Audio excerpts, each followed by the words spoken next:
Well, good morning to you out there.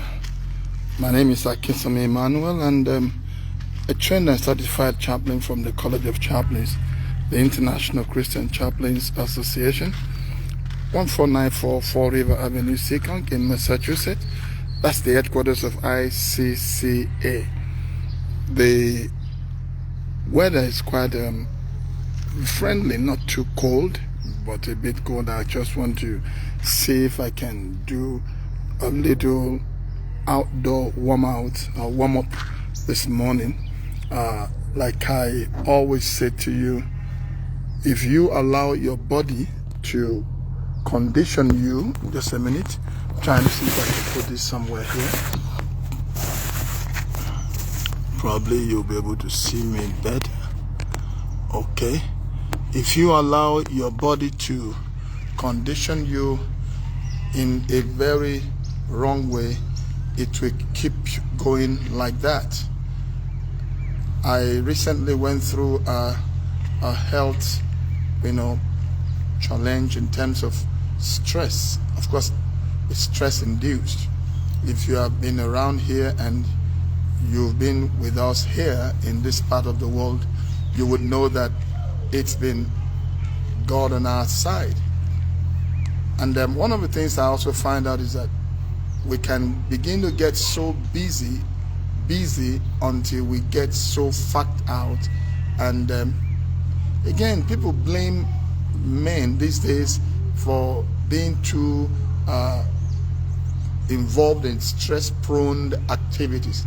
But if I'll ask you, the daily demands of the family, domestic needs, and other family requests or demands are there, and you wouldn't want to just keep quiet as a man and just watch things go the other way. More especially if you have the family to take care of, and if you don't have enough resources to handle the demands. And again, if God helps you and you don't really have a partner that is actually active in supporting. In those days, people used to say the wife sits at home, the men go to work, and they bring in the money. These days, they ask themselves, even before they get married, the man is asking the girl, what will you bring to the table? So today, I have done my own indoor exercises, and I want to just stretch on the outside because they were querying why my pulse rate went low, and then why I had low heart rate in terms of my heartbeat. They are not far-fetched. I did sports. That's what I studied in school for 4 years, and I was actively involved. One of the reasons is athletic people who have been involved in exercises for many years, they are likely prone to have this issue of this low heart rate, and then of course pulse. And then age is another thing that could also give birth to that issue of low heart rate. Not necessarily you're going to go into hypertension, and maybe you have that's low blood pressure, and then you have maybe some of them even get into hypoglycemia in terms of excess sugar in your bloodstream, the one they call diabetes, like that. They will query all of that. And another thing is, if there is an underlying heart disease, you're most likely going to have this issue of low heart rate. And so it's important that you exercise moderately, take a lot of water, and then at the same time get yourself in your mind, tell yourself you are not going down. That was what helped me, because I went in for the ECG. I also went in for the Holter ECG, hung it on my neck for 24 hours just to monitor my heart rate and all of that, which I did. You see, I always teach people this, that your faith does not deny the existence of fact. Don't forget that. So take care of your body, take care of yourself as a leader or as a person, not even leader, as a human being. Take care of yourself. You don't have to have so much money to take care of yourself. Some of you are looking for this money, chasing after it, and then you forget your health. Now, when you get all of the money and your health goes bad, you're going to waste all of that money on that. So I always say that, take care of that. health. Another set of people that I know we have today are people that you see them, they look healthy on the outside. Okay, they do everything to look, presentable, just to form that they are okay. But go see them when they go to bed. Go see them in their privacies. They are not healthy. Go listen to their breath and some other things around them like that. Many of these health conditions that we go through today are, caused by, a multifactorial, factors. So you better be very careful. God is not interested in killing you before your time. And I thank God for my friends that I have that would always, tell me, hey, Emmanuel, you need to, slow down. And it's important that even though I'm trying to work on, the College of Chaplaincy, College of Health, the College of Chaplains, the Word of Truth Church, the Voice of Faith Radio, the family and extended family system and all of that, all, one person looking at all of those directions. If you are not careful, when you are not there, the world will go on. Do you understand that? So it's important that you also tell yourself the truth that no one can tell you. These are some of the things I try to do now. And you can imagine when you have been involved in exercise and you stopped. Definitely it will have some effects on you. Thank God for, medical people around me who are always, asking, hey, what about this? Have you checked your sugar level? Some of you, if we ask you now, when last did you check your sugar level?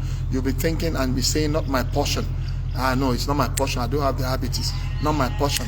All of this stuff, while you tell yourself, I'm fine. No. The fact that you are walking does not mean you are fine. Go check how you are doing. Oh, the life of God is in me. I know that. I know you have the life of God, Zoe. I know you have it. But you are sick on the inside. Physically, your body is not healthy. And some of you, if you bend down or you sit down and want to stand up, is a problem. So try and do some of those stretch exercises. Not necessarily too much, but at least 3 times in a week.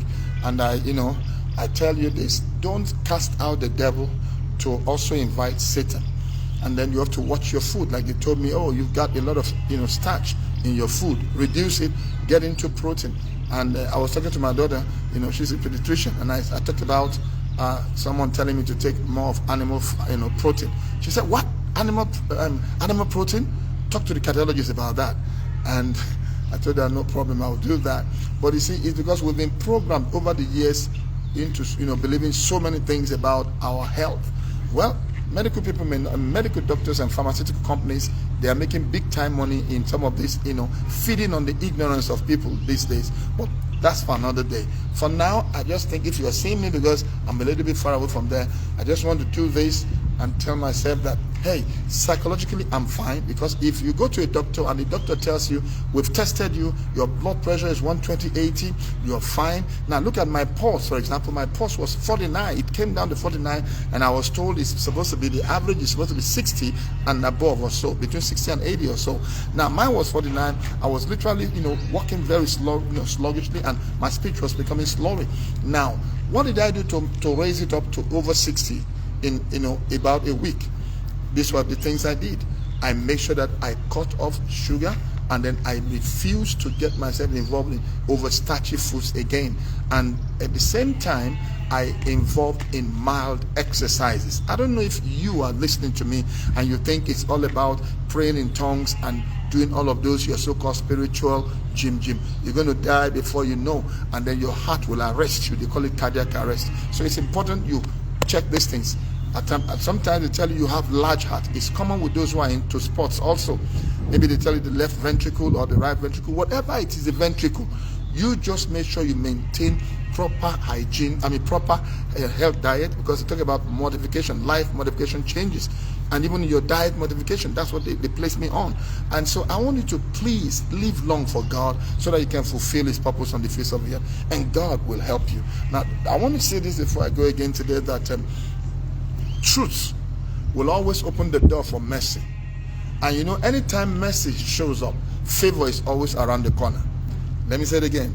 Truth will always open the door for mercy. And wherever you find mercy, favor is always around the corner. I don't know who you are today that I'm talking with. It may be that you have not been able to excel or break even because of the little lies the little additions you add to what you want to achieve. You use people to dump them, or you play along with people to get what you want to get from them. And when you are finished playing your game along, and then you get what you want to get, you switch back to your normal, position. No, you don't do that. Don't forget again, truth will always open the door for mercy. And wherever you find mercy, you find favor around the corner. In the law court, when you tell the truth, of course, law respects facts. But one thing I know is this: where you have the truth is a spiritual fact. It's a spiritual thing. And it goes a long way. It will always catch up with lies. And look at those who are liars. They live a fearful life. They live a suspicious life. They are not settled, because they know any moment anybody can suspect them, can catch up with them and discover their lies. Are you a liar? A lying believer? A lying person? At the end of the day, it will catch up with you. Lies may travel for 20 years. They say one day truth will catch up with it. Remember this again: truth will always open the door for mercy, and mercy, wherever it's found, will always attract favor. May the Lord be with you and strengthen you in Jesus' name. Amen. Have a good day.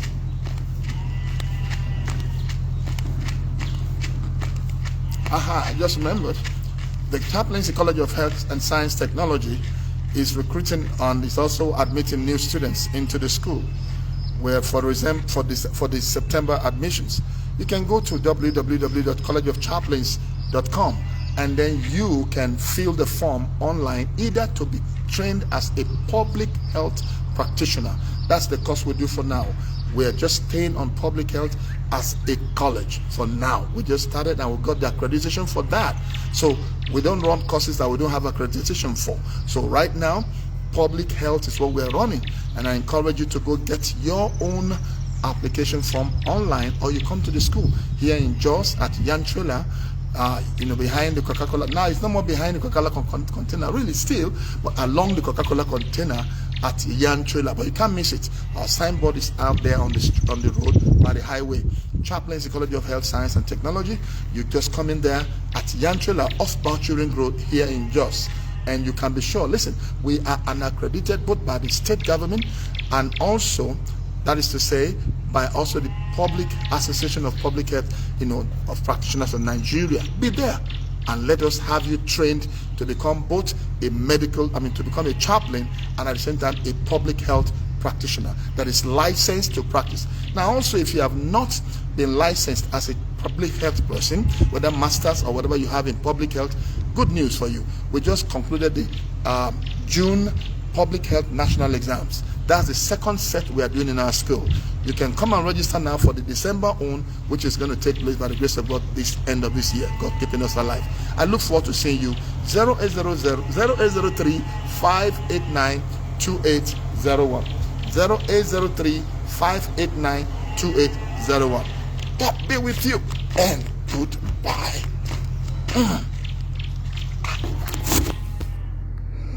Oh, Father, help me. Let me get inside where the sun is not.